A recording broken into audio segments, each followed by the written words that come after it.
ம்.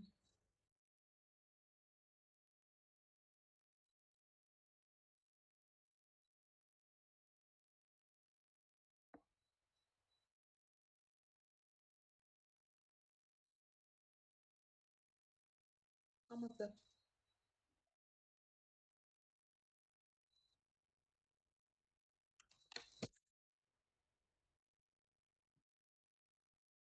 2வது நோட் ஆயிடுச்சு சார்.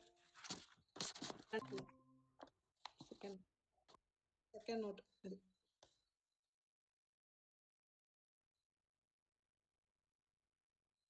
ம்.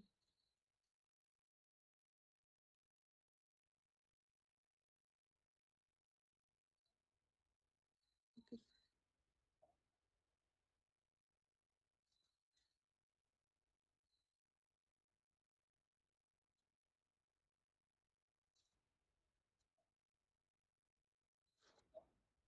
ம். ஒரு நிமிஷம், ஒரு நிமிஷம்.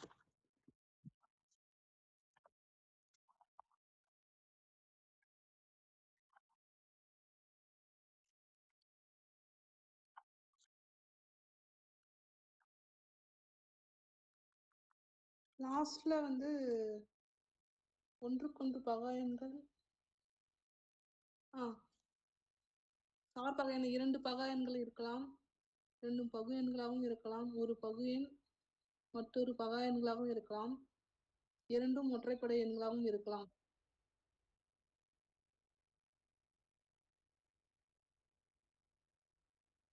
2ம் பகு எண்கள் 4, 6.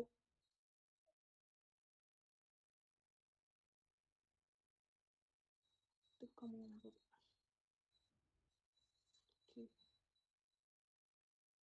வேற எதெல்லாம் நடக்கும் சார்? ஒற்றைப்படை எண் எதுல இருந்து ஸ்டார்ட் ஆகும்? 2ல இருந்து ஸ்டார்ட் ஆகுமா? 3ல இருந்து ஸ்டார்ட் ஆகும். 1ல இருந்து ஸ்டார்ட் ஆகும். 1, 3, 5 அப்படிதானே போகும்?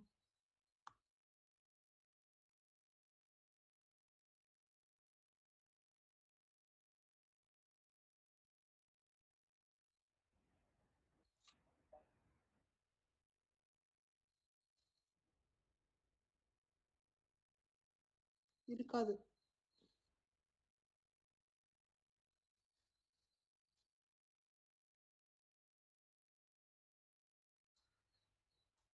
ம். Okay sir.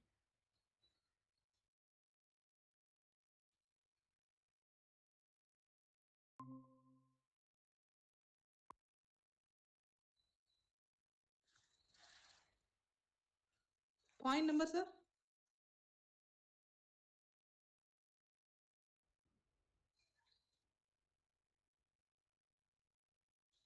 ம்.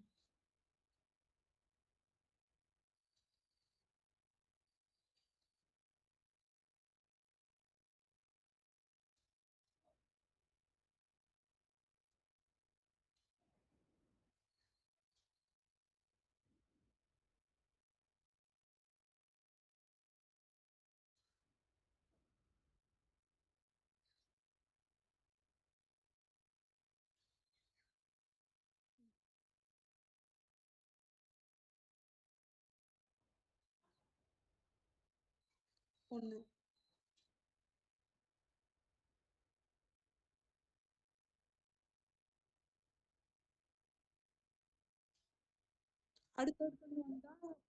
அடுத்தடுத்து வந்தா அது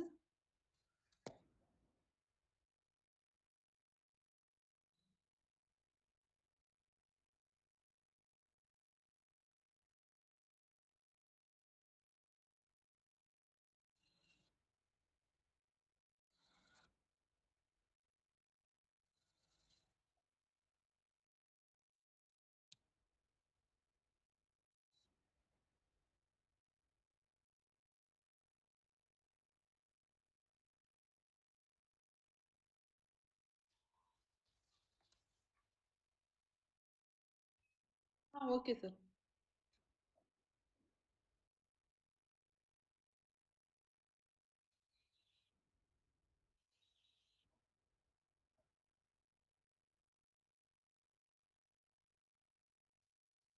ம்.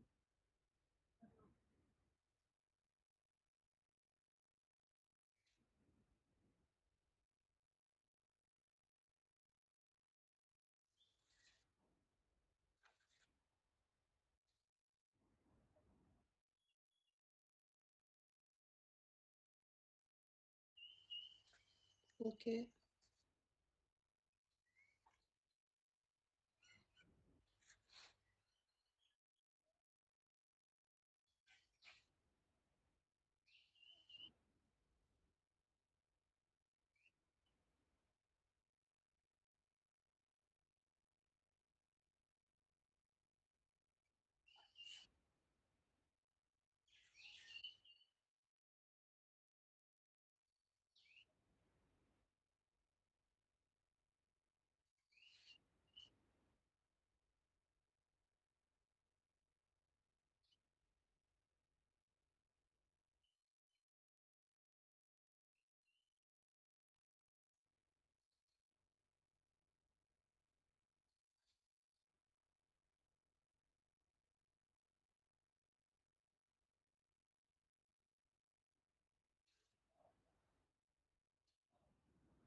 ஓகே. ஓகே.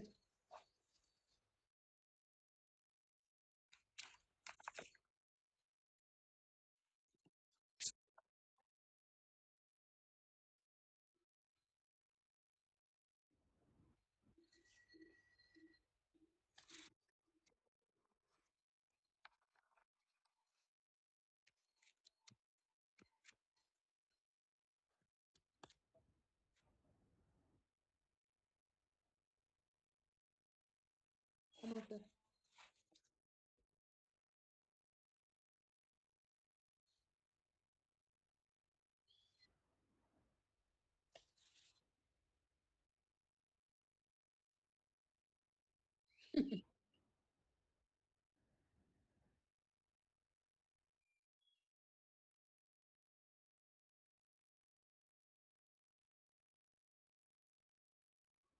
இல்ல சார். குரூப் 4ல அது அப்படியே ஞாபகம் வந்துச்சு சார். ஆன்சர் மட்டும் டிக் பண்ணிட்டு வந்துட்டேன்.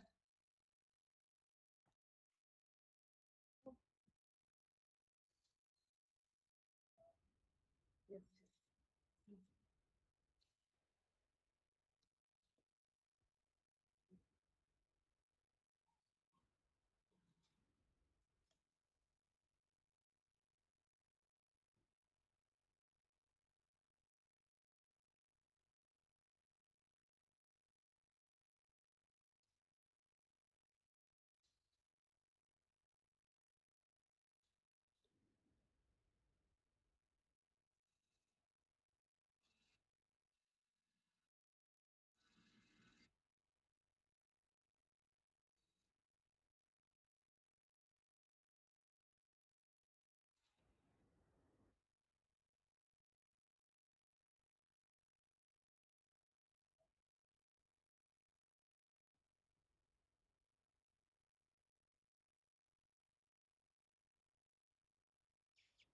ஆமா சார்.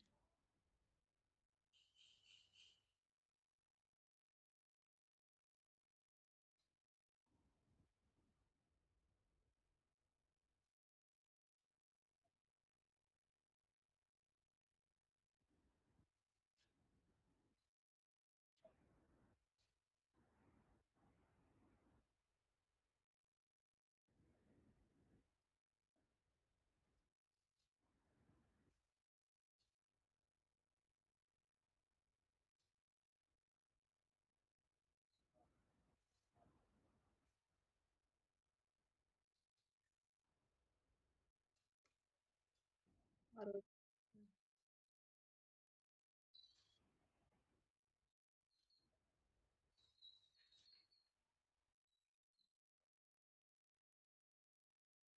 ம்.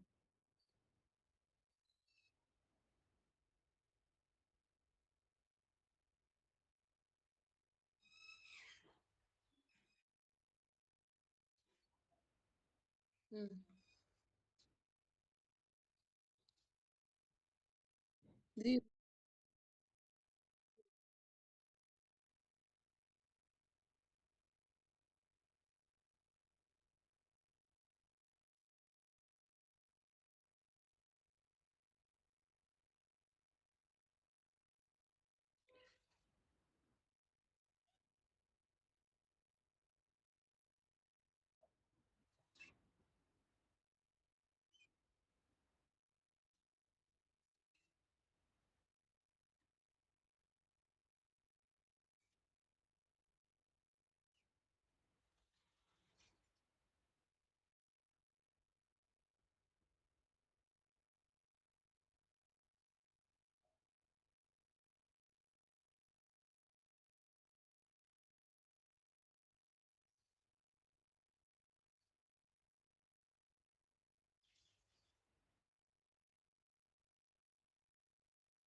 டவுன் ஃபர்ஸ்ட்லேருந்து வாங்க.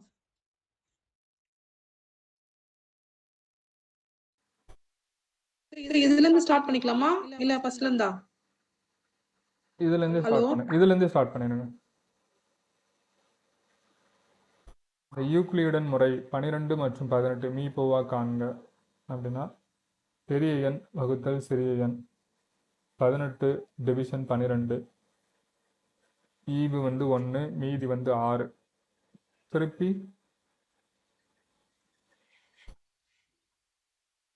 இந்த வகுக்கும் எண் வகுபடும் எண்ணாக மாறும், மீதி வகுக்கும் எண்ணாக மாறும். ஈவு 2 மீதி 0. எனக்கு 0 கிடச்சிருச்சு அப்படின்னா ஹெச்சிஎஃப் கண்டுச்சிருச்சுன்னு அர்த்தம். லாஸ்ட்டாக நீங்கள் என்ன எடுத்தீங்களோ அதுதான் ஹெச்சிஎஃப். வகுக்கும் எண் தான் HCF. So HCF 6.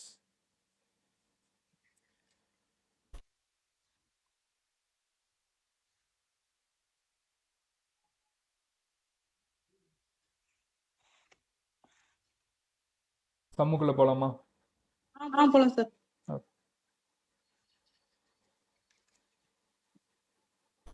Right.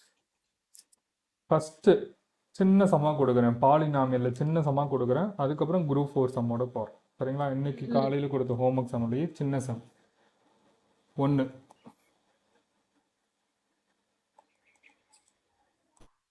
Find the HCF and LCM of x power 4 minus 1 and x squared minus 1. Tamil எழுதிக்கணும்னா x power 4 minus 1 மற்றும் x squared minus 1 இதனுடைய மீபேவா மற்றும் மீசிமா காண்க அப்படின்னு எழுதிக்கோங்க. ஆமாம், காரணிப்படுத்துதல் முறை தான்.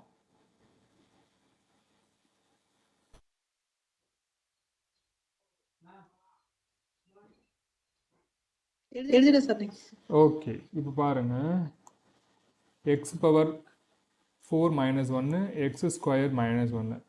இப்போது இந்த மாதிரி டைரெக்டாக கொடுக்கும்போது, நீங்கள் இந்த மாதிரி பாலினாமியல்ஸ் கொடுக்கும்போது ஈஸியாக என்ன பண்ணிடலான்னா நீங்களாகவே எக்ஸுக்கு ஒரு வேல்யூ கொடுத்துக்கலாம் தாராளமாக. ஃபார் எக்ஸாம்பிள் 2ன்னு கொடுத்துக்கோங்க. ஏன்னா இங்கேயும் 2 டிஜிட் தான் இருக்குது. எக்ஸ் ஸ்கொயர் மைனஸ் 1 இருக்குது, இங்கே எக்ஸ் பவர் 4 minus 1 இருக்குது. இதில் நம்மளாம் ஒரு டிஜிட் கொடுத்துக்கலாம். இப்போ எக்ஸ் ஸ்கொயர்னு கொடுத்தீங்கன்னா 2 2 4 4 2 8 8 2 16 16 minus 1 15. கரெக்டுங்களா?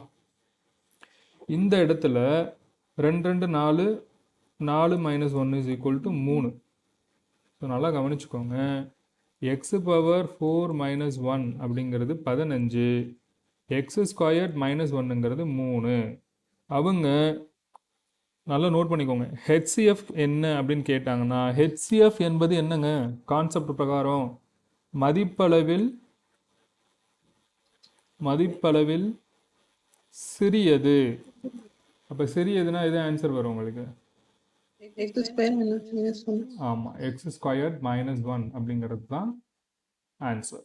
எக்ஸ் ஸ்கொயர்ட் மைனஸ் 1 இதான் ஹெச்சிஎஃப்.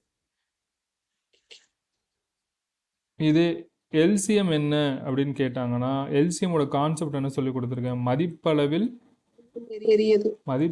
மிக பெரியது. அப்போது எக்ஸ் பவர் மைனஸ் 1 டைரெக்டாக ஆன்சர் போட்டுடலாம். எப்போ ரெண்டுமே ஒரே மாதிரி, இங்கேயும் 2 டிஜிட்டில் இருக்குது, அதாவது எக்ஸ் பவர் 4 minus 1 இருக்குது, இங்கேயும் எக்ஸ் ஸ்கொயர்ட் மைனஸ் 1 இருக்குது. அப்போ நம்மளாக ஒரு எக்ஸ் வேல்யூ கொடுத்துட்டு ஈஸியாக கண்டுபிடிச்சு போட்டுடலாம். இதுக்கு நம்ம அடிமானம் ஒரே மாதிரி. ஆமாம், அடுக்கு வேறு மாதிரி இருந்தால் கூட நம்ம ஒரு நம்பர் கொடுத்து கொண்டு போயிடலாம்.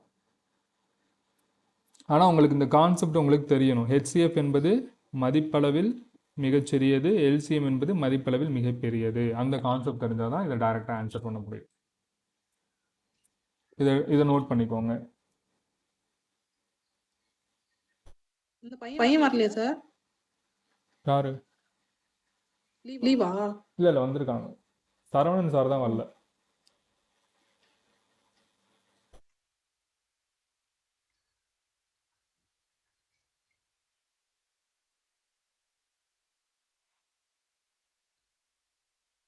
இதை நோட் பண்ணிட்டு சொல்லுங்கள். அடுத்து இன்னொரு சம் தான்.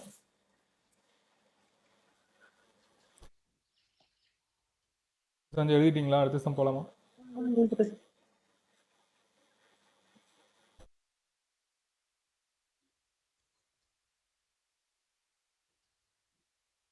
ஓகே, அடுத்த சம் பாலினாமியல்ல கொஸ்டின் நம்பர் 2.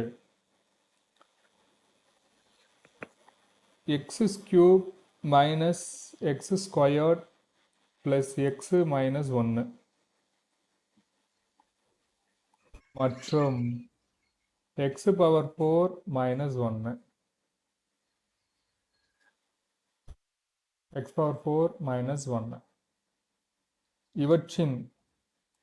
இவற்றின் மீபேவா மற்றும் மீசிமா காண்க. மீபேவா மற்றும் மீசிமா காண்க.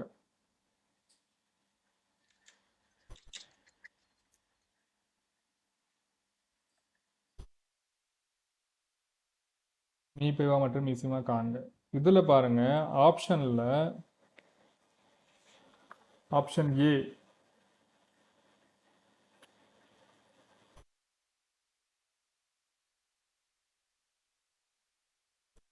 X squared plus 1, option B x squared plus 1 x minus 1, option C x minus 1, option D x plus 1. இப்போ இந்த மாடல் சம்முக்கெலாம் போயிட்டு எக்ஸுக்கு ஏதாச்சும் ஒரு வேல்யூ கொடுத்து சப்ஸ்டியூட் பண்ணிங்களானா ஆன்சர் வராது. கேர்ஃபுல். இங்கே இருக்கிறது X cube minus X squared plus X minus 1. இங்கே இருக்கிறது எக்ஸ் பவர் 4 மைனஸ் 1. இது வந்து 2 வேல்யூ இருக்குது, இங்கே 4 வேல்யூ இருக்குது. இதுக்கு போய்ட்டு நான் எக்ஸுக்கு ஒரு வேல்யூ கொடுத்து சப்ஸ்டியூட் பண்ணால் கண்டிப்பாக ஆன்சர் வரவே வராது. ஸோ இப்போ நமக்கு என்ன வேணும், என்ன மெத்தட் வேணும்னா, பல்லுறுப்புக்கோவையில் காரணிப்படுத்துதல் மெத்தட் தெரிஞ்சிருக்கணும். காரணிப்படுத்துதல் மெத்தட்,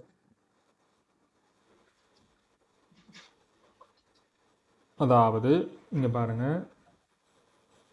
ஃபர்ஸ்ட் இந்த X cube minus X plus X minus 1 எடுத்துட்டிங்கன்னு வச்சுக்கோங்களேன். எக்ஸ் ஸ்கொயர் இருக்கு சார் ஆன்சர் क्वेश्चनல. இல்ல, எக்ஸ் கியூப்னு தான் இருக்கு பாருங்க ஃபர்ஸ்ட். அதுக்கு அடுத்து square. X cube minus X square. X square. ஒரே நிமிஷம் இருங்க வரேன்.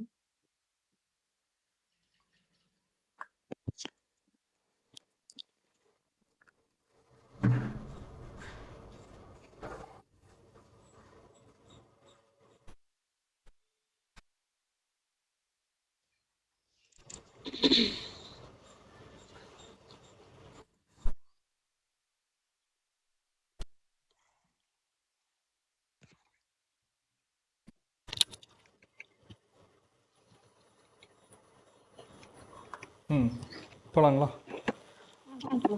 ஓகே. ஸோ பல்லுறுப்புக்கோவையில் காரணிப்படுத்துதல் வந்து ஃபஸ்ட்டு ஈக்குவேஷன் வந்து X cube minus X squared plus X minus 1 இருக்கு. இதை ஃபஸ்ட்டு குரூப்பிங் மெத்தடில் நம்ம வந்து காரணிப்படுத்தணும். எப்படின்னா இங்கே பாருங்கள், ஃபஸ்ட்டு 2 எடுத்துக்கோங்களேன். இந்த ஃபஸ்ட் 2 எடுத்துக்கோங்க, அடுத்த 2 எடுத்துக்கோங்க. இப்போது ஃபஸ்ட்டில் வந்து எதை நம்ம காமனாக வெளியில் எடுக்கலாம்? எக்ஸ் ஸ்கொயர்டை வெளியில் எடுக்கலாமா? Very good. அப்போ எக்ஸ் ஸ்கொயர்டை வெளியில் எடுத்துட்டிங்கன்னா இங்கே ஃபஸ்ட்டு டிஜிட்டில் என்ன இருக்கும்? எக்ஸ் மட்டும்தான் இருக்கும். இங்கே என்ன இருக்கும்? -1 மட்டும்தான் இருக்கும். புரியுதுங்களா? இப்போ இதே ரெண்டாவதுல பார்த்தீங்கன்னா காமனாக எதுவுமே இல்லை, எக்ஸ் -1 தான் இருக்குது. அப்போ என்ன பண்ணலாம்னா ஜஸ்ட்டு ஒரு 1 மட்டும் வெளியில் எடுங்களேன். இப்போ ப்ளஸ் போட்டுக்கோங்க, இங்கே இருக்கிற ப்ளஸ் வந்துருச்சு.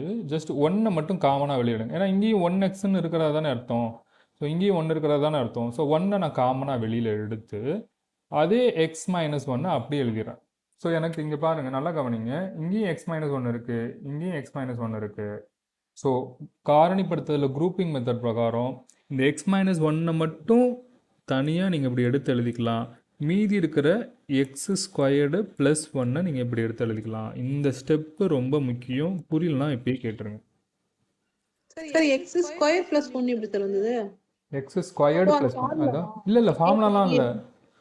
நல்லா கவனிங்க. இங்கே பாருங்கள், ஃபார்முலாலாம் இல்லை, இருக்கு பாருங்கள். இந்த எக்ஸ் ஸ்கொயர்டையும் மீதி இருக்கிற ப்ளஸ் ஒன்னையும் சேர்த்து நான் இங்கே எக்ஸ் ஸ்கொயர் ப்ளஸ் ஒன் ஆக்கிட்டேன். இந்த இருக்கிற எக்ஸ் மைனஸ் ஒன்னையும் இந்த எக்ஸ் மைனஸ் ஒன்னையும் காமனாக இருக்கனால காரணிப்படுத்துதல் பிரகாரம் ரெண்டுமே ஒரே மாதிரி இருந்துச்சுன்னா என்ன வந்துடும்? ஒரு வேல்யூ எழுதுனா போதும், எக்ஸ் மைனஸ் ஒன்று வந்துடும். புரியுதுங்களா? இந்த வேல்யூ புரியல சார். எக்ஸ் ஸ்கொயர் பிளஸ் ஒன்னு இந்த ஒன்னுன்றதுனால அப்படியே எடுத்து எழுதுறீங்களா? ஆமாம், மீதி இருக்கிற வேல்யூ தனியாக எடுத்து எழுதணும்ல, அதை எப்படி நம்ம ஸ்கிப் பண்ண முடியும்? ஓகே. இந்த எக்ஸ் ஸ்கொயர்டு இங்கே பாருங்க, இந்த எக்ஸ் ஸ்கொயர்டு இந்த ப்ளஸ் ஒன் இது ரெண்டையும் சேர்த்து தான் நான் இங்கே எழுதியிருக்கேன். புரியுதுங்களா? ஓகே. இப்போ நீங்கள் ஃபர்ஸ்ட் ஈக்குவேஷனுக்கு நீங்கள் காரணிப்படுத்துதல் முடிச்சிட்டீங்க. அடுத்தது ரெண்டாவது கோவை. கோவை என்ன கொடுத்துருக்காங்க? கோவை என்ன பார்த்த புரியுதுங்களா? இதுதான் முதல் கோவை. பாருங்க, இது முதல் கோவை, இது இரண்டாவது கோவை, இது இரண்டாவது கோவை. இரண்டாவது கோவை என்ன கொடுத்துருக்காங்க? X power 4 minus 1. So X power 4 minus 1 இதை எப்படிங்க எழுதலாம்? X squared minus one square minus ஒன்று ஸ்கொயர் ஸ்கொயர்டு எழுதினாலும் தப்பு இல்லை. ஏன்னா ஒன்று எத்தனை முறை அடுக்கு போட்டாலும் அது ஒன்று தான். புரியுதுங்களா? இப்போ ஃபார்முலா என்னன்னு கேட்டிங்கன்னா, A squared minus B squared is equal to A plus B into A minus B. ஸ்ட்ரெயிட்டாவே இப்படி எழுதக்கூடாதா? A square minus B square இப்படி எழுதி தான் எழுதணுமா? இல்லை, புரியறதுக்காக எழுதுறேன் நான். இப்போ ஏங்கிறது என்னது உங்களுக்கு? X square. பிங்கிறது என்னது? இந்த இடத்துல ஜஸ்ட் ஒன் ஸ்கொயர். அந்த ஃபார்முலா அப்ளை பண்ணியிருக்காங்கிறது புரியறதுக்காக எழுதியிருக்கேன். இப்போ ஜஸ்ட் இந்த ஃபார்முலாவில் அப்ளை பண்ணிடுங்க. ஏ ப்ளஸ் பி, அதாவது X square plus one, A minus B X square minus one. இது வரைக்கும் இதை நோட் பண்ணிக்கோங்க, நல்லா கவனிச்சுக்கோங்க. அடுத்த ஸ்டெப்பு இங்கே பாருங்கள், இங்கே ஒரு ஸ்டெப் இருக்குது பாருங்கள், எக்ஸ் ஸ்கொயர் மைனஸ் ஒன். இது எப்படி எழுதலாம்? X squared minus one squared எழுதினாலும் தப்பு இல்லைல்ல. ஸோ இங்கே ஒரு A squared minus B squared is equal to A plus B A minus B ஃபார்ம்லாம் அப்ளை பண்ணலாம். அப்போது எக்ஸ் ஸ்கொயர் மைனஸ் ஒன் ஸ்கொயர்டுக்கு X minus one X plus one எழுதலாமா? ஸோ இப்போ ஃபைனல் ஆன்சர் என்ன வரும் அப்படின்னா, இந்த இருக்கிற எக்ஸ் ஸ்கொயர்ட் ப்ளஸ் ஒன் அப்படியே வந்துடும். இந்த எக்ஸ் ஸ்கொயர்ட் மைனஸ் ஒன்னுக்கு பதிலாக இந்த value X minus one X plus one வந்துடும். ஸோ இதுதான் இரண்டாவது ஈக்குவேஷனுக்கான காரணிப்படுத்துதல் மெத்தட். புரியுதுங்களா? ஓகே, நல்லா எடுத்துக்கோங்க. இது ரெண்டு இதுக்கு முன்னாடி பார்த்தது மொதல் ஈக்குவேஷன். இது ரெண்டுக்கும் காமனாக என்ன வேல்யூ இருக்குது பாருங்கள். பாருங்கள், எக்ஸ் ஸ்கொயர் ப்ளஸ் ஒன் இங்கே இருக்கா, இங்கே எக்ஸ் ஸ்கொயர் ப்ளஸ் ஒன் இங்கேயும் இருக்கா. அப்போது எக்ஸ் ஸ்கொயர் ப்ளஸ் ஒன்னை எடுத்துக்கோங்க. அடுத்தது பாருங்கள், இங்கே எக்ஸ் மைனஸ் ஒன்று இருக்கா, அப்போது ரெண்டாவதுலேயும் எக்ஸ் மைனஸ் ஒன்று இருக்குங்களா, அப்போது எக்ஸு மைனஸ் ஒன்று எடுத்துக்கோங்க. அப்போ இதுதான் ஹெச்சிஎஃப். ரெண்டுமே காமனாக இருந்தால் தான் எடுக்கணும் ஹெச்சிஎஃப்பில். இதே எல்சிஎம் கேட்டால் என்ன பண்ணுவீங்க? எக்ஸ்ட்ரா இருக்கிறத இதை சேர்த்து எழுதிட்டா முடிஞ்சு. X square plus one x minus one x plus one, இது வந்து எல்சிஎம். இதில் ஏதாச்சும் டவுட் இருக்கா?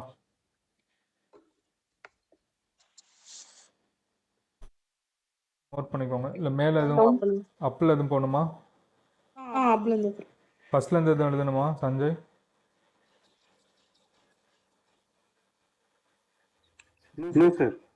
சரி, ஓகே.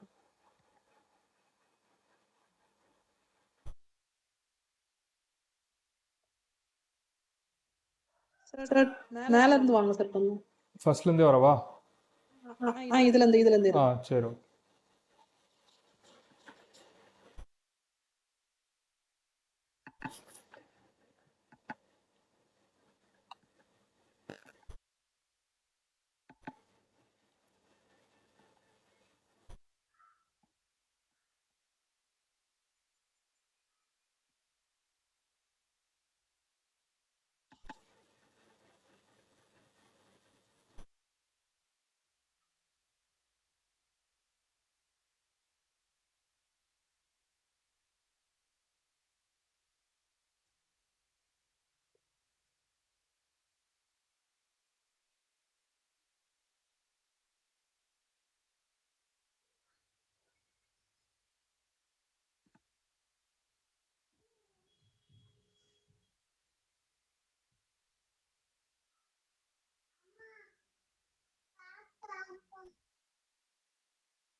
சார் கொஞ்சம் அப் பண்ணுங்க சார்.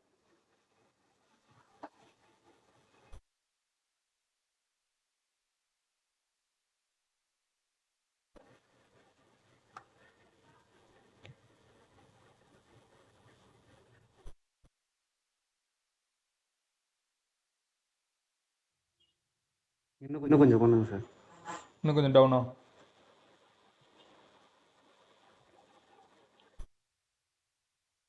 Okay sir. ம்.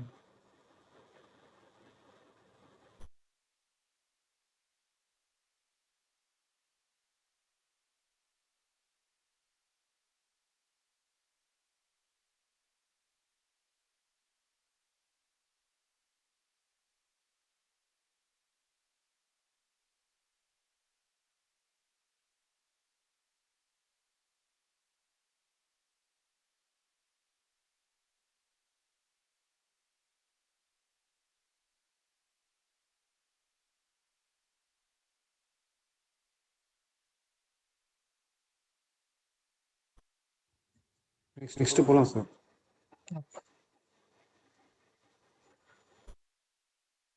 இது எழுதிட்டீங்களா?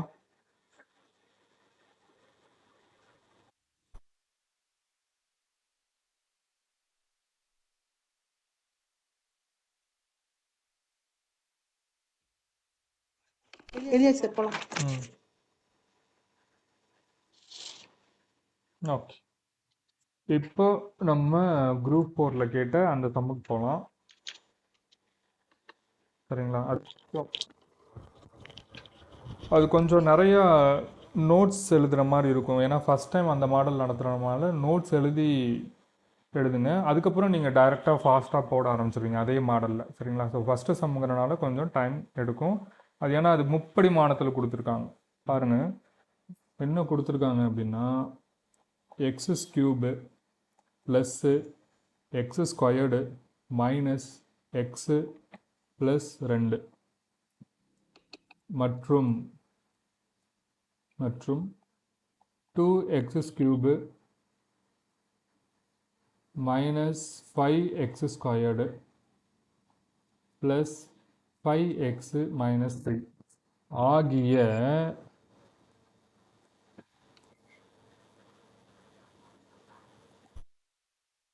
பல்லுறுப்புக்கோவைகளின்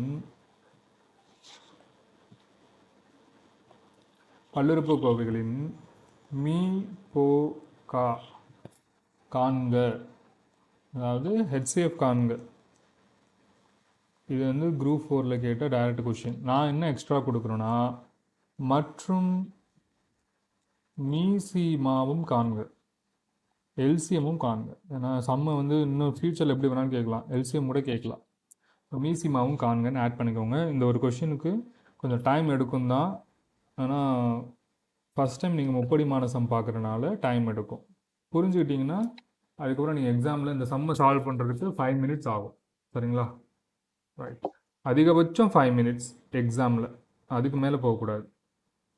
அது இந்த மாடல் சம்லாம் லாஸ்ட்டாக தான் அட்டன் பண்ணணும். இடையிலேயே அட்டன் பண்ணி டைம் வேஸ்ட் பண்ணிடாதீங்க. சரியா? ரைட். ஓகே. இப்போ பாருங்கள், நான் ஃபஸ்ட்டு என்ன பண்ணிக்கிறேன்னா, நான் ஏற்கனவே சொன்ன மாதிரி யூக்ளியுடன் மெத்தட் இருக்குல்ல, அந்த யூக்ளியுடன் முறையில் வந்து எந்த கோவிலை வகுக்கும்போது மீதி 0 வருகிறதோ அதுதான் மீ போக்கா. அதாவது மீதி வகுத்தா 0 வரணும். சரிங்களா? ரைட். நான் என்ன எடுத்துக்கிறேன்னா எஃப் ஆஃப் எக்ஸ் அப்படின்னு சும்மா ஐடென்டிஃபிகேஷனுக்காக எடுத்துக்கிறேன். எஃப் ஆஃப் எக்ஸ் அப்படின்னு சொல்லிட்டு X cube plus x squared minus X plus 2. இதில் நீங்கள் என்ன வேணால் எடுத்துக்கலாம். சும்மா புரிஞ்சுக்கிறதுக்காக தான் புக்கில் கொடுத்துட்டாங்க எஃப் ஆஃப் எக்ஸ்ன்னு. இதை ஏ எடுத்துக்கலாம், இல்லை பி எடுத்துக்கலாம். இல்லை கன்ஃபியூஷன் ஆயிரும். உங்களுக்கு எக்ஸ் இருக்கனால ஒரே வேரியபிள் இருக்கனால எஃப் ஆஃப் எக்ஸ்ன்னு எடுத்துக்கிறோம். ரெண்டாவது ஈக்குவேஷனை நான் ஜி ஆஃப் எக்ஸ்ன்னு எடுத்துக்கிறேன். ஸோ அது வந்து 2x cube minus 5x squared plus 5x minus 3. சரிங்களா? ரைட். ஸோ இது வந்து ஈக்குவேஷன் நம்பர் 1, இது வந்து ஈக்குவேஷன் நம்பர் 2. ரைட். நல்லா ஞாபகப்படுத்தி பாருங்கள், நான் சொல்லி கொடுத்ததை. யூக்ளியுடன் முறை அல்லது யூக்ளியுடன் முறை, அந்த மெத்தடில் நம்ம நார்மலாகவே வகுக்கும்போது நம்ம எந்த நம்பர் அங்கே ஃபஸ்ட்டு எடுப்போம்? வகுக்கும்போது மேலே என்ன பண்ணுவோம்? பெரிய நம்பர். Very good. பெரிய நம்பரை சிறிய நம்பரால் வகுப்போம், கரெக்டுங்களா? சிறிய நம்பரால் வகுக்க வேண்டும். இந்த மாதிரி நோட்ஸ் எடுத்து எழுதுங்க, ஏன்னா சத்தியமாக அதுக்கப்புறம் மறந்து போயிடும். கிளாஸ் முடிச்சதுக்கப்புறம் உங்களோட நோட்ஸ் மட்டும்தான் பின்னாடி திருப்பி பார்க்கும்போது உங்களுக்கு வந்து மைண்டில் நிற்கும். இப்போ புரியும், அப்புறம் நோட்ஸ் இல்லைனா புரியாது.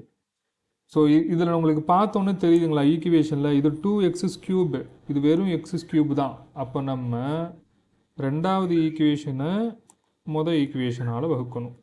புரியுதுங்களா? ஏன் ரெண்டாவது ஈக்குவேஷனை ஃபஸ்ட் எடுக்கிறேன், ஈக்குவேஷனை ரெண்டாவது எடுக்கணும், புரியுதுங்களா? ஏன்னா இது பெரிய நம்பர். ரெண்டாவது ஈக்குவேஷனை ஈக்குவேஷனால் வகுக்கணும். நல்லா கவனிச்சுக்கோங்க. பல்லுறுப்புக்கோவையில் வகுத்தல் அப்படிங்கிறது வேற.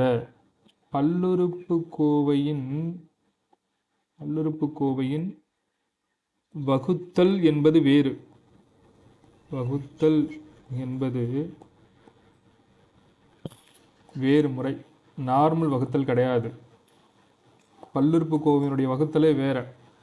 என்ன பண்ணுவோம் அப்படின்னா, இங்கே பாருங்களேன், இங்கே 2x3 இருக்கா, இங்கே வெறும் x3 தானே இருக்குது.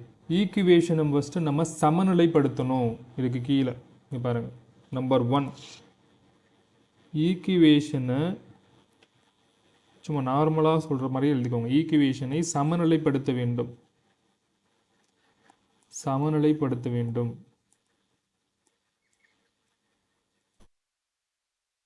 ரெண்டாவது பாயிண்ட், தேவைப்படின்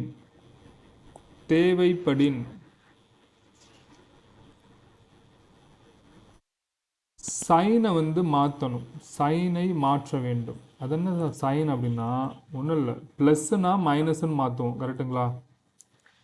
அதாவது எலிமினேஷனுக்காக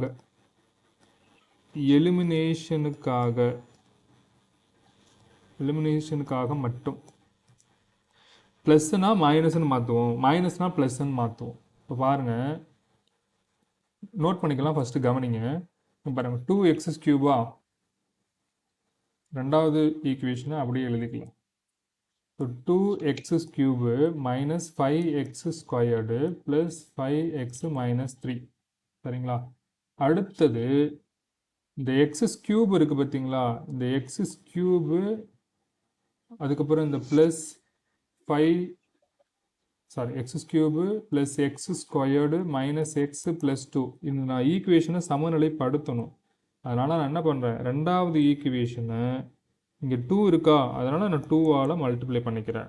இப்போ இந்த ஈக்குவேஷனை ஃபுல்லாகவே 2ஆல் மல்டிப்ளை பண்ணால் என்ன ஆகும், 2x³ மாறும், ப்ளஸ் இங்கே 2x² மாறும், இங்கே மைனஸ் 2x மாறும், அடுத்து இங்கே ப்ளஸ் 4 மாறும். இதில் ஏதாச்சும் டவுட் இருக்கா? இந்த ரெண்டாவது ஈக்குவேஷனை இந்த சமநிலைப்படுத்துறதுக்காக, இந்த மொதல் நம்பர் 2ன்னு இருக்கனால இங்கேயும் எனக்கு 2ன்னு வரதுக்காக நான் ஈக்குவேஷன் எல்லாத்தையுமே நான் 2ஆக மாற்றிக்கிறேன். ஈக்குவேஷனை சமநிலைப்படுத்துகிறேன். இந்த ஸ்டெப் புரியுதுங்களா? இதில் ஏதாச்சும் டவுட் இருக்குங்களா?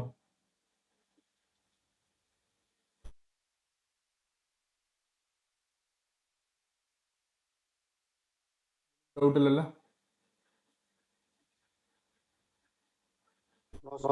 ஓகே. அடுத்தது இந்த 2x³ இந்த 2x³ நான் கேன்சல் பண்ணணும். அப்போ நான் என்ன பண்ணுறேன்னா சைனை மாற்றுறேன், அதாவது குறியை மாற்றுறேன். Change the sign. இங்கே என்ன பண்ணலாம், மைனஸ் 2x³ மாற்றுறேன், இங்கே மைனஸ் 2x² வருது, அடுத்து ப்ளஸ் 2xன்னு வருது, இங்கே மைனஸ் 4ன்னு வருது. ஸோ சமநிலையும் படுத்திட்டேன், குறியையும் மாற்றிட்டேன். இப்போ நான் டைரெக்டாக என்ன பண்ணலாம், கேன்சல் பண்ணலாம். இங்கே பாருங்கள், அடுத்தது ஸோ இந்த 2x³ minus 5x² plus 5x minus 3, ஒன்றும் இல்லை, இங்கே உள்ள ஈக்குவேஷனை அப்படியே இங்கே எழுதியிருக்கேன். புரியுதுங்களா? ரைட்.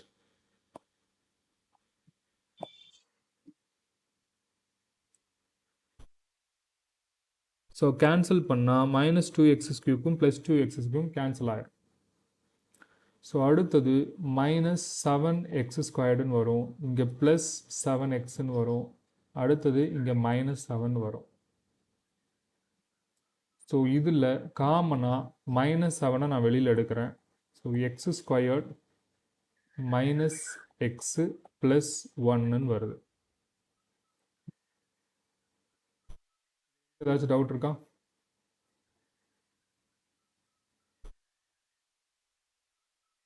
நமக்கு இதில் 0 வந்து கிடைக்கல.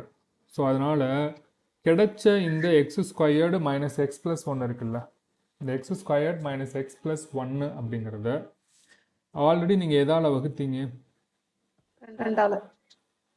ரெண்டால பெருக்கணும் சார். அது 2ஆல் பெருக்குனீங்க. எந்த ஈக்குவேஷன் இங்கே பாருங்க, ரெண்டாவது ஈக்குவேஷனை 1ஆல் வகுத்தீங்கல்ல, இங்கே பாருங்க பாருங்க, ரெண்டாவது ஈக்குவேஷனை 1ஆல் வகுத்திருக்கீங்க. ஆனால் இன்னும் உங்களுக்கு 0 கிடைக்கல. இங்கே பாருங்க, இன்னும் உங்களுக்கு 0வே வரல. இந்த மாதிரி வேல்யூ தான் வந்திருக்கு உங்களுக்கு. 0 கிடைக்காதனால இப்போ நம்ம யூக்ளிடன் மெத்தடில் நான் உங்களுக்கு டீச் பண்ணல, ஞாபகம் இருக்குங்களா? 18 வகுத்தல் 12, ஆனால் மீதி வந்து 6 தான் வந்துச்சு, இன்னும் எனக்கு 0 ஆகலை. அப்போ என்ன பண்ணேன், இந்த 12 இங்கே கொண்டு வந்துட்டு டிவைடட் பை 6 போட்டு மீதி 0 கொண்டு வந்தேன்னா, மீதி 0 வந்துச்சுன்னா எனக்கு ஹெச்சிஎஃப் கிடச்சிருச்சுன்னு அர்த்தம். அதே மாதிரி இங்கே இன்னும் எனக்கு 0 கிடைக்கல. அதனால இதுக்கு முன்னாடி நீங்கள் எந்த இதை வகுத்தீங்களோ அது இப்போ வந்து வகுப்படும் எண்ணாக மாறும். இப்போ டிவைடட் 1 எடுத்தீங்கல்ல, அந்த 1 எடுத்துட்டு இந்த ஈக்குவேஷனால் வகுக்க போகிறீங்க. 1வது ஈக்குவேஷன் என்னன்னு பாருங்க, x cube plus x square minus x plus 2. Very good. X cube plus X squared minus X plus 2. Very good. இதை தான் நம்ம வகுக்க போகிறோம். எதால் வகுக்க போகிறோம்? இந்த கிடைச்சிருக்கிற இந்த நம்பர் மீதியால் X squared minus X plus 1 இதால் வகுக்க போகிறோம். இப்போ ஒரு டவுட் வரும், எங்கே சார் -7 எடுக்கவே இல்லையே, ஏன் அதை விட்டுட்டு நீங்கள் வெறும் கோவையை மட்டும் எடுத்திருக்கீங்க அப்படின்னா, நம்ம பார்க்க போகிறது வந்து மீபே வாங்குறதுனால இந்த மாதிரி நம்பரெல்லாம் நம்ம கன்சிடர் பண்ணவே தேவையில்லை. நமக்கு தேவை வந்து பல்லுறுப்பு கோவை மட்டும்தான். இப்போ நம்பரோ கான்ஸ்டன்டோ எது வந்தாலும் நீங்கள் அதை பற்றி ஒரி பண்ணாதீங்க, டைரெக்டாக இங்கே வந்துடுங்க. ஸோ இது 1வது ஈக்குவேஷன், இது 2வது ஈக்குவேஷன். இப்போது நம்ம என்ன பண்ணணும், அதே மாதிரி வகுக்கணும்னா ஃபஸ்ட்டு வந்து என்ன பண்ணணும், ஈக்குவேஷனை சமநிலைப்படுத்தணும். அடுத்தது தேவைப்படின் சேஞ்ச் த சைனை மாற்றுங்க. இப்போ எதை சமநிலைப்படுத்தணும், இந்த எக்ஸ் ஸ்கொயர்டை தான் நம்ம சமநிலைப்படுத்தணும். கரெக்டுங்களா? ஸோ இங்கே பாருங்கள், எக்ஸ் ஸ்கொயர் அதாவது 2வது ஈக்குவேஷன் இருக்குல்ல, அடுத்த பேஜ் எடுத்துக்கிறேன், அப்புறமே எழுதிக்கலாம். ஸோ இந்த 2வது ஈக்குவேஷன் இன்ட்டு எப்போ எனக்கு எக்ஸ் கியூபாக மாறும், 2வது எக்ஸ் ஸ்கொயர்டுங்கிறது எக்ஸால் பெருக்கும்போது எனக்கு எக்ஸ் கியூபாக மாறும். அப்போது X squared minus X plus 1 அப்படிங்கிறத நான் எக்ஸால் பெருக்கிக்கிறேன். இது எப்படி மாறுதுன்னா X cube minus X square plus எக்ஸ்ன்னு மாறும். இப்போது எனக்கு இங்கே பாருங்கள், இந்த இடத்துல எனக்கு ப்ளஸ் எக்ஸ் கியூப் இருக்குது, இந்த இடத்துலையும் ப்ளஸ் எக்ஸ் கியூப் இருக்குது, எனக்கு அடிபடாது. அப்போ தேவைப்படின்னு சேஞ்ச் த சைனுன்னு சொல்லி கொடுத்துருக்கேன்னா, அப்போ சைனை சேஞ்ச் பண்ணுங்கள். Minus x cube plus X squared minus x. இப்போ ரெண்டுமே கேன்சல் ஆகும். எடுத்துக்கோங்க. இப்போது ஈக்குவேஷன் வந்து இந்த X cube plus x squared, அடுத்தது மைனஸ் எக்ஸ்.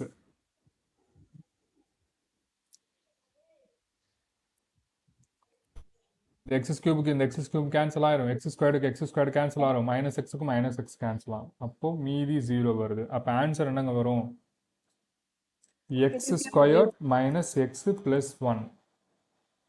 ஆப்ஷனில் இருக்கா பாருங்க, குரூப் 4 கொஸ்டின் வாட்ஸ்அப்பில் அனுப்பிச்சுங்க, அதில் இருக்கா? இதுதான் ஆன்சர். இவ்வளோ டைம் எடுக்கும் அதுக்கு. ஆனால் புரிஞ்சுக்கிட்டிங்கன்னா ஈஸி. ஆமாம், இதில் நீங்கள் டானா வகுத்தல் போகிறதோட என்ன கேட்டிங்கன்னா, இது புரிஞ்சுக்கிட்டிங்கன்னா நீங்கள் கடகடன்னு போட்டுருவீங்க. நீங்கள் இந்த பாயிண்ட்டை மட்டும் ஞாபகம் வச்சுக்கோங்க. ஈக்குவேஷனை சமநிலைப்படுத்தணும், தேவைப்பட்டால் சைனை சேஞ்ச் பண்ணணும். ஃபஸ்ட்டு எடுத்தோடனே உங்களுக்கு மீதி வந்து இந்த மாதிரி வந்துருச்சு, எனக்கு 0 வர வரைக்கும் கொண்டு போகணும். அப்போ இந்த இதை நான் எதால் வகுக்கணும், அதுக்கு தான் உங்களுக்கு பேசிக்காக அந்த யூக்ளிடன் மெத்தட் சொல்லி கொடுத்தேன். புரியுதுங்களா? Okay sir. ம் ஃபர்ஸ்ட்லேருந்து எழுதுறீங்களா? ஆமாம் சார். ம் இதுதான் உங்களுக்கு எக்ஸாமில் கேட்டது.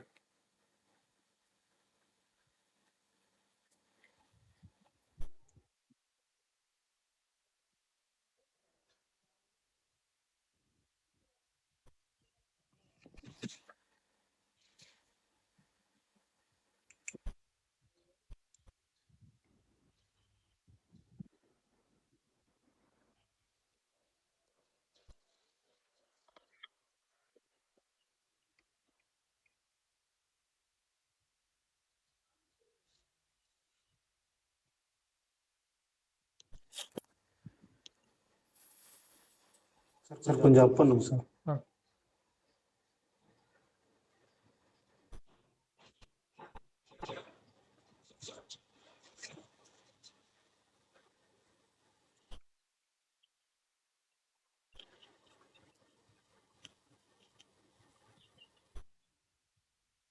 ஆக்சுவலாக இந்த மாதிரி கொஷின்ஸ்லாம் நீங்கள் வந்து அட்டன் பண்ணவே கூடாதுங்கிறதுக்காக தான் எடுக்கிறது.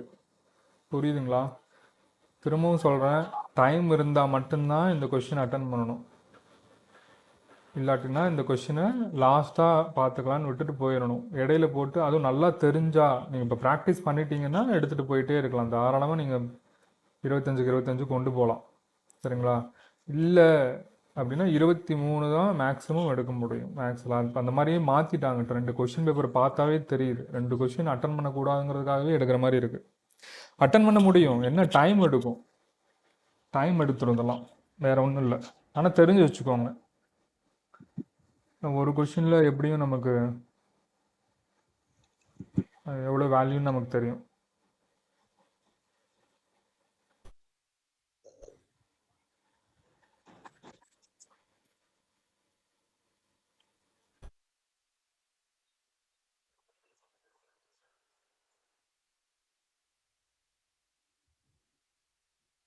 எழுதிட்டீங்களா? மேலே போகலாமா? மேலே போகலாம் சார்.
மேலே போகலாம்.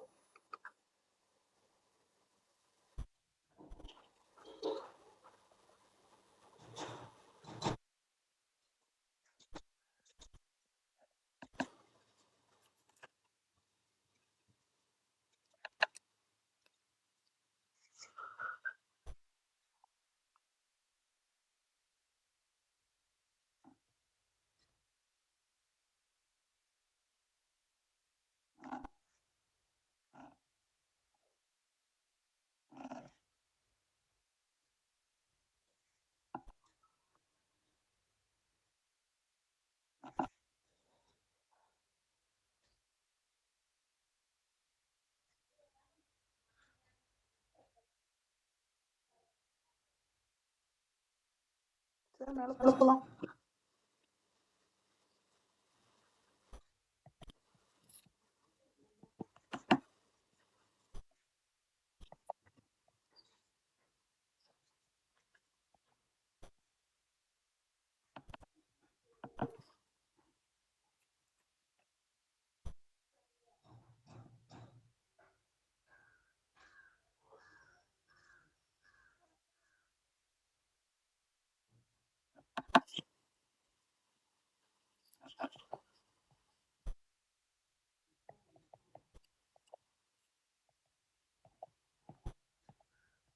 சார் ம் சார் இப்போ கிளாஸ் எடுத்துட்டு குரூப்ல போறீங்க சார் இந்த வீடியோ. ஓகேங்க. ஆனால் நீங்கள் பேசுறது எதுவுமே கேட்க மாட்டேங்குது சார் அந்த வீடியோவில். எது யூடியூப் வீடியோலையா? ஆமாம் சார், இப்போது நீங்கள் கிளாஸ் எடுத்துட்டு இதை வந்து குரூப்பில் போடுறீங்களே. ஆ ஓகே ஓகே. இந்த முறை கேட்கும். அது நீங்கள் இன்னைக்கு போடுறது எக்ஸ்பிளனேஷன் கேட்கும். கொடுக்குறது சரி, நம்ம திருப்பி என்ன டவுட் இருக்கும். ம் இல்லை இன்னைக்கு போடுறது கேட்கும். Okay sir. ம் ஓகே சார். ஓகே.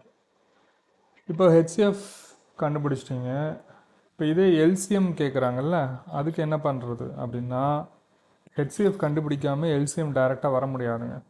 சரிங்களா? ஹெச்சிஎஃப் கண்டுபிடிச்சாதான் எல்சிஎம் வந்து இந்த பல்லுறுப்பு கோவையில் கண்டுபிடிக்க முடியும். அதனாலேயே மேக்ஸிமம் எல்சிஎம் வந்து கேட்க மாட்டாங்க. ஏன்னா டைம் இன்னும் ரொம்ப எடுக்குங்கிறதுக்காக இதில் எல்சிஎம் கேட்க மாட்டாங்க.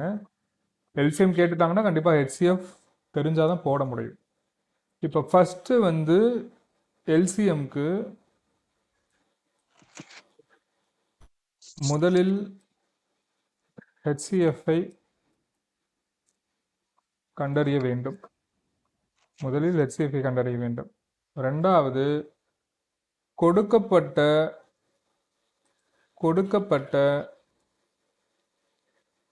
கோவைகளை, ரெண்டு கோவைகளையுமே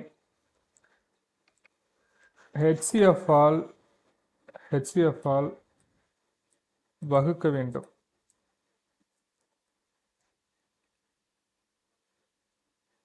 அதாவது f of x divided by HCF of f comma g and g of x divided by HCF of comma g. ஒன்றும் இல்லை, இது HCF தான் நான் அந்த மாதிரி மீன் பண்ணுறேன். சரிங்களா? HCF தான் அது. சரிங்களா? சரி, first f of x எடுத்துக்கலாமே. f of x அது அப்படிங்கிறது என்ன equation? x is cube plus x square minus x plus 2. x is cube plus x squared minus x plus 2 divided by HCFங்கிறது என்னது? x squared minus x plus 1. நல்லா கவனிங்க, இந்த இடத்துல equation சமநிலையாக இல்லை. ஈக்குவேஷனும் சமநிலைப்படுத்தினாலும் ப்ளஸில் இருக்க அடிக்க முடியாது. அப்போ வழக்கம் போல் ஈக்குவேஷனை சமநிலைப்படுத்துங்க. இந்த எக்ஸு இன்ட்டு இது ஈக்குவேஷன் ஜஸ்ட் 1 எடுத்துக்கிறேன், இது 2 எடுத்துக்கிறேன். X into 2 equation 2 பெருக்கிறேன். அப்போ X cube minus X squared plus X. கரெக்டுங்களா? நல்லா கவனிச்சுக்கோங்க, நீங்கள் எதால் பெருக்கிறீங்களோ அதுதான் மீசிமாவாக பின்னாடி வரும். இது முக்கியம். இந்த இடத்துல மீசிமாக்காக சொல்கிறேன். அடுத்தது என்ன பண்ணுவீங்க? சேஞ்ச் என்னம்மா? ஓகே. இப்போது எஃப் ஆஃப் எக்ஸ் ரெண்டு பல்லுறுப்பு கோவையுமே கொடுத்துருக்காங்களா? அதுதான் இது கோவை 1, இது வந்து கோவை 2. சும்மா அது பேருக்காக F of X G of எக்ஸ்ன்னு வச்சுருக்கேன். அந்த கோவை 1ஐயும் ஹெச்சிஎஃபால் வகுக்கணும், கோவை 2ஐயும் ஹெச்சிஎஃபால் வகுக்கணும். ஸோ எஃப் ஆஃப் எக்ஸ் வந்து பார்த்தீங்கன்னா X cube plus X squared minus X. சரிங்களா? X cube plus X squared minus X plus 2 divided by அந்த ஹெச்சிஎஃப் ஏற்கனவே கண்டுபிடிச்சிருக்கீங்க பாருங்கள், X squared minus X plus 1. சரிங்களா? இது ரெண்டையும் வகுக்கணும். வகுக்கும் போது நான் என்ன சொல்லி கொடுத்துருக்கேன்? பல்லுறுப்பு கோவையினுடைய வகுத்தல் முறையே வேறு அப்படின்னு தான் எழுதிருப்பீங்க நோட்ஸே. பல்லுறுப்பு கோவையினுடைய வகுத்தல் முறை வேறு அப்படின்னா ஈக்குவேஷனை சமநிலைப்படுத்தணும். இங்கே வந்து எக்ஸ் கியூப் இருக்குது, இங்கே வந்து எக்ஸ் ஸ்கொயர்டு இருக்குது. இங்கே சமநிலைப்படுத்துறதுக்காக நான் இந்த ஈக்குவேஷன் 2 வந்து நான் எக்ஸால் மல்டிப்ளை பண்ணிக்கிறேன், சமநிலைப்படுத்துறதுக்காக மட்டுமே. X into equation number 2. சரிங்களா? இது புரியுதா? ரைட். இப்போ எக்ஸ் இன்ட்டு ஈக்குவேஷன் நம்பர் 2. இப்போ எக்ஸால் பெருக்குனிங்கன்னா X cube minus X squared plus X. இந்த எக்ஸு இந்த ஈக்குவேஷன் 2ஆல் பெருக்குனிங்கன்னா X squared minus X cube minus X square plus X. பெருக்கிறோம் எக்ஸ் ஸ்கொயரா. எக்ஸ் ஸ்கொயர்டை எதால் பெருக்கணும்னு கேட்குறீங்களா? ஆமா சார். இப்போ இந்த ரெண்டாவது ஈக்குவேஷன் வந்து நம்ம ரெண்டால பெருக்கிறோம். இந்த ரெண்டாவது ஈக்குவேஷனை இங்கே இருக்கு பாருங்க. ஓ, நீங்கள் இப்படி புரிஞ்சிட்டிங்களா? இது ரெண்டாவது ஈக்குவேஷனுங்க எக்ஸால் பெருக்கிறீங்க. ஓகே சரிங்களா? ரெண்டாவது ஈக்குவேஷனை வந்து எக்ஸால் பெருக்கிறீங்க. இது ரொம்ப முக்கியங்க. எதால் பெருக்கிறீங்களோ அதுதான் பின்னாடி மீசிமாவாக வரும். அதனால் இது கொஞ்சம் மார்க் பண்ணிக்கோங்க. சரிங்களா? ரெண்டாவது ஈக்குவேஷனை எக்ஸால் பெருக்கிறீங்க. அப்போ தான் இது எக்ஸ் கியூபாக மாறும். எக்ஸ் ஸ்கொயர்டு எப்போ எக்ஸ் கியூபாக மாறும்? எக்ஸால் பெருக்கினா தானே மாறும். அதனால தான் எக்ஸால் பெருக்கணும். So X cube minus X square plus X. இப்போ வந்து சேஞ்ச் த சைன். இந்த இங்கேயும் எக்ஸ் கியூப் இருக்குது, இங்கேயும் எக்ஸ் கியூப் இருக்குது, அடிபடாது. அப்போ change the sign. Minus X cube plus x squared minus x. இப்போ நீங்கள் தாராளமாக அடிச்சிடலாம். இந்த வேல்யூ இந்த வேல்யூ இங்கே பாருங்கள்.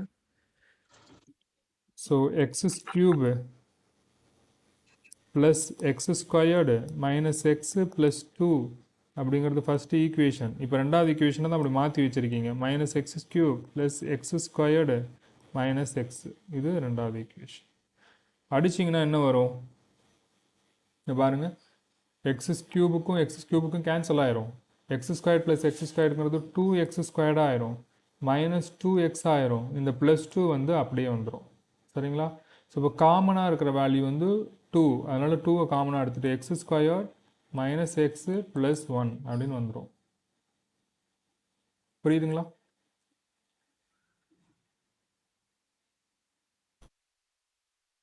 ஸோ உங்களுக்கு ஹெச்சிஎஃபோட வேல்யூ வரும்போது நல்லா கவனிச்சுக்கோங்க. ஹெச்சிஎஃபோட வேல்யூ வந்துருச்சு. இப்போ இதுக்கு முன்னாடி உள்ள 2வையும் இந்த பாருங்கள், இதுக்கு முன்னாடி உள்ள 2வையும் ஏற்கனவே எதால் பெருக்குனீங்களோ அந்த வேல்யூவும் சேர்த்து எக்ஸ் ப்ளஸ் 2 அப்படின்னு எடுத்துடலாம். இது ஒரு மீசிமா.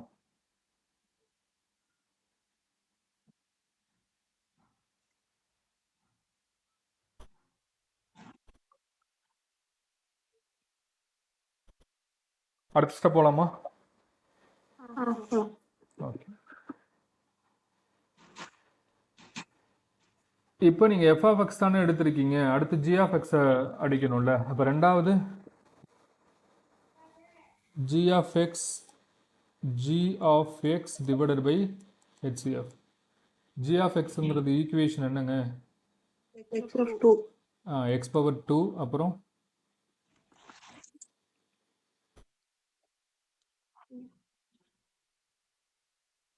ஜி ஆஃப் எக்ஸ் தமிழ் என்ன கொடுத்துருக்காங்க?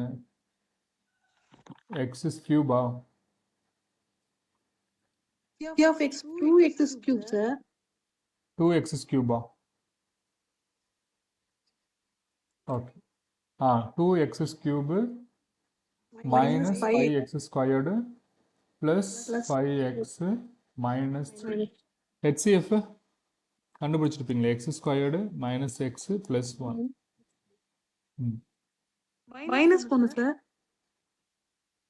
ஹெச்சிஎஃப்னு x squared minus X plus 1. HCF நல்லா கவனிங்க. ஹெச்சிஎஃப் என்ன?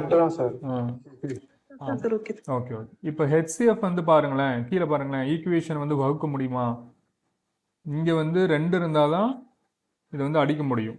ஏன்னா இங்கே மேலே வந்து 2 இருக்குது. சரிங்களா? அதே மாதிரி இங்கே கியூபில் இருக்குது, இங்கே எக்ஸ் ஸ்கொயரில் இருக்குது. அப்போ நம்ம இது ஈக்குவேஷன் 1ன்னு எடுத்துக்கிறேன், ஈக்குவேஷன் 2ன்னு எடுத்துக்கிறேன். அப்போ ஈக்குவேஷன் 2 சமநிலைப்படுத்துறதுக்காக நான் எதால் மல்டிப்ளை பண்ணுறேன் அப்படின்னா எக்ஸால் மல்டிப்ளை பண்ணுறேன். ஆனால் இங்கே 2 இருக்குது. அப்போ 2xஆல் நான் மல்டிப்ளை பண்ணால் தான் இங்கே 2x கியூப்னு வரும். அதனால் இந்த ஈக்குவேஷன் எப்படி மாறும் அப்படின்னா 2x cube minus 2x squared plus 2xன்னு வரும் சமநிலைப்படுத்துறதுக்காக. அடுத்து சேஞ்ச் த சைன். அடிக்கணும் அப்படின்னா நான் சைனை சேஞ்ச் பண்ணணும். இப்போ minus 2x cube plus 2x squared அப்புறம் இங்கே மைனஸ் 2x. ஸோ இப்போ இது ரெண்டையும் அடிக்கலாம். இங்கே பாருங்கள், மைனஸ் 2x கியூபுக்கும் மைனஸ் 2x கியூபுக்கும் கேன்சல் ஆகிடும். இங்கே மைனஸ் 5x² இருக்குது, இங்கே 2x² இருக்குது. அப்போ -3x² வரும். அடுத்து இங்கே +5x இருக்குது, -2x இருக்குது. அப்போ +3xன்னு வரும். இங்கே -3 அப்படியே வந்துடும். ஸோ நீங்கள் காமனாக வெளியில் எடுத்தீங்கன்னா இந்த இடத்துல -3x² + x - 1. இங்கே பாருங்கள் மீபேவாக இருக்குங்களா, மீபேவை கிடச்சிருச்சுங்களா. அப்போ இந்த -3 எடுத்துக்கோங்க. அடுத்தது எதால் மல்டிப்ளை பண்ணீங்க, 2x மல்டிப்ளை பண்ணீங்க, அதையும் இங்கே எடுத்துக்கோங்க. அப்போ 2x - 3 இது எல்சிஎம். இப்போ டோட்டல் ஆன்சர் வந்து 2x - 3 ஒன்று கண்டுபிடிச்சி வச்சுருக்கீங்க, இதுக்கு முன்னாடி ஒன்று கண்டுபிடிச்சி வச்சுருக்கீங்க பாருங்கள், x + 2, அது ரெண்டையும் சேர்த்து 2x - 3, அதுக்கப்புறம் புரியல. x + 2. சொல்லுங்கள், எங்கே புரியலன்னு சொல்லுங்கள். -3x² + 3x - 3 எப்படி வந்தது? ஓகே, இது பாருங்க, இங்க மேல ஈக்குவேஷன் 1 இருக்கு பாருங்க, இங்க பாருங்க ஈக்குவேஷன் 1. இது இப்போ நீங்க கண்டுபிடிச்ச இந்த ஈக்குவேஷன் 2 இருக்குல்ல, அதோடைய சமநிலைப்படுத்தப்பட்ட ஈக்குவேஷன் இது. இதையும் கேன்சல் பண்றேன், ஏன்னா அப்படிதானே பண்ணுவோம், 1ஐயும் 2ஐயும் தானே கேன்சல் பண்ணுவோம். இந்த 2x³ இல்ல, இதையும் கேன்சல் ஆகும், இதையும் கேன்சல் ஆயிடும்ல.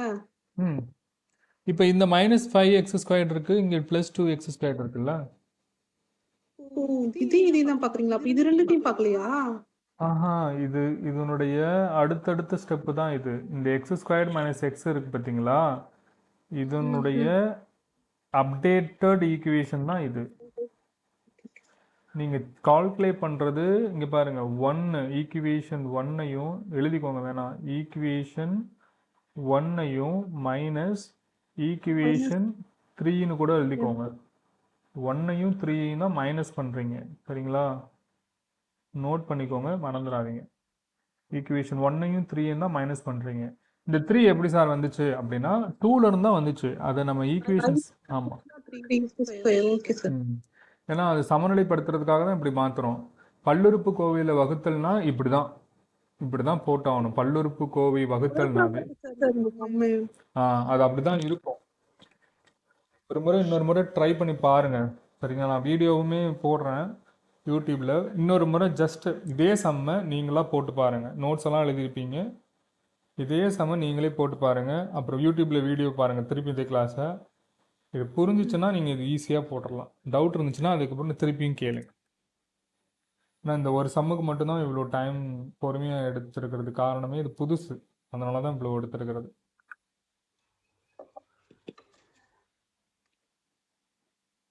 இங்கே கண்டுபிடிக்கும் போது இங்கே பாருங்கள், இங்கே மீபேவாக வந்துருச்சு, x² + x - 1ன்னு வந்துருச்சு. அப்போ அதுக்கு முன்னாடி உள்ள வேல்யூ எடுக்கணும்.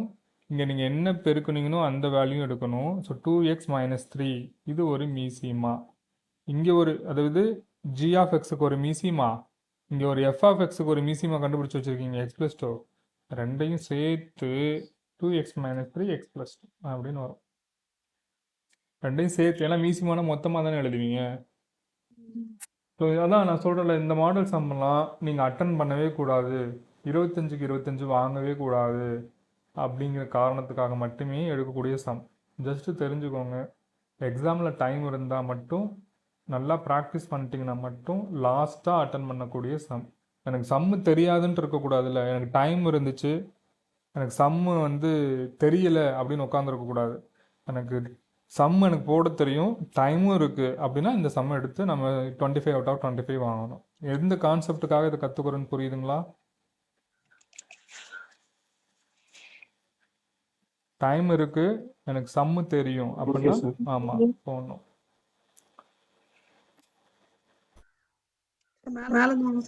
சரி, ஓகே.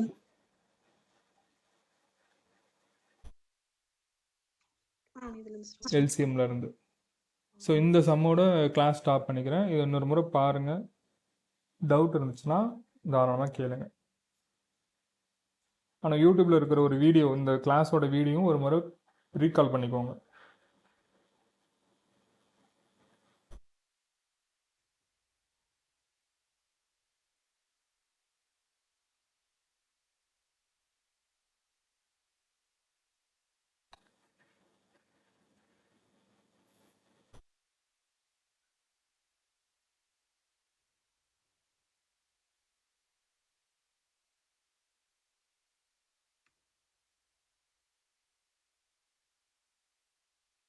ஹோம்ஒர்க் சம் கொடுத்துருக்கீங்களா? அது பண்ணணுமா சார்? 5 சம் கொடுத்துருக்கீங்களா? ஆமாம், அதில் 2 சம் இப்போ போட்டு காமிச்சிருப்பேன். மீதி 3 சம் எடுத்துக்கோங்க ஹோம்ஒர்க்.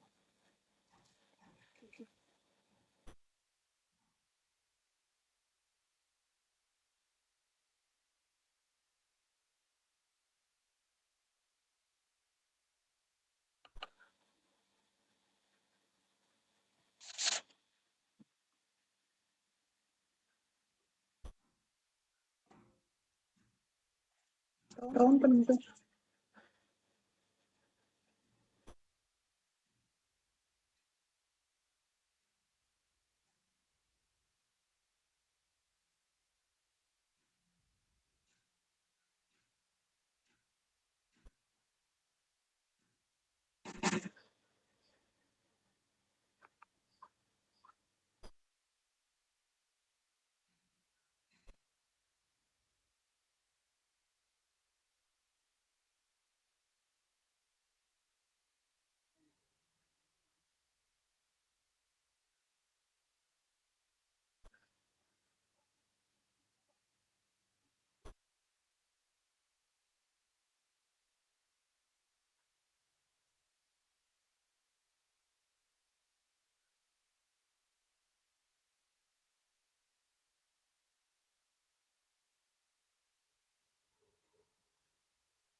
டவுன் பண்ணுங்க சார். சார் கொஞ்சம் டவுன் பண்ணுங்க சார்.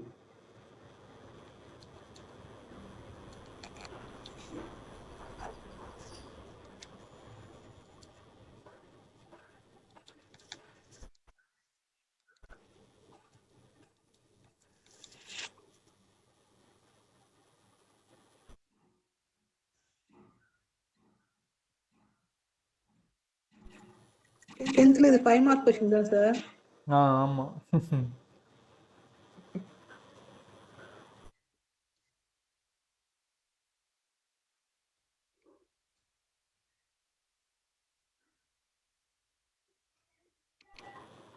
இல்லை, புக் சம் இருந்துச்சுன்னா அப்படியே ஆன்சர் மனப்பாடம் பண்ணிட்டு அடிச்சுட்டு டவுன் போயிடு. பண்ணுங்க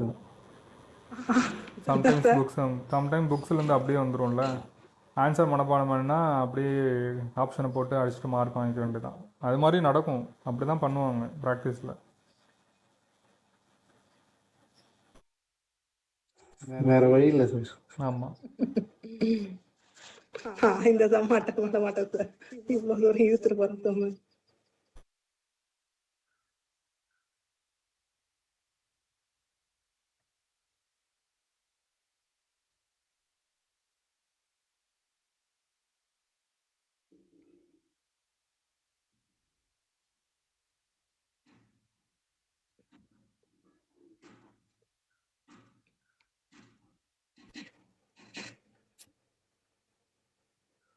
ஸோ என்னையோட ஹெச்எஃப்எல்சி முடியுது. நாளைக்கு லீவு. மண்டேலேருந்து நம்பர் சிஸ்டம்.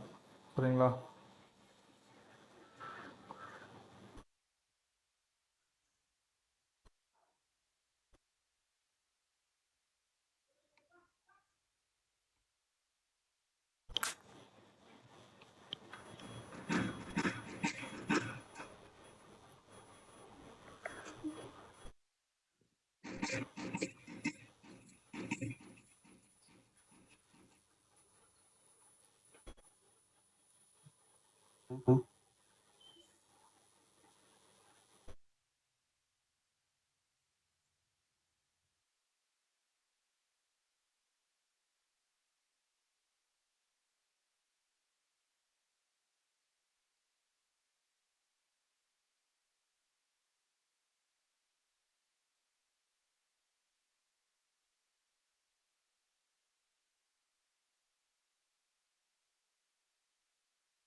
டவுன் பண்ணுங்க சார்.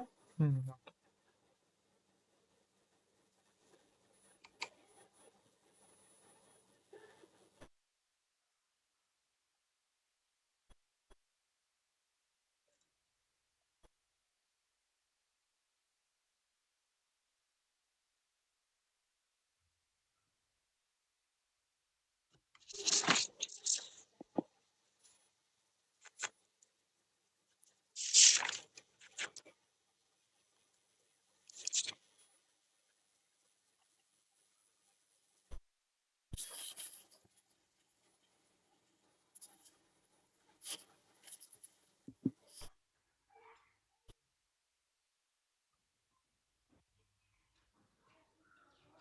நோட் பண்ணியாச்சுங்களா? நோட் பண்ணியாச்சு சார். சரி, ஓகே.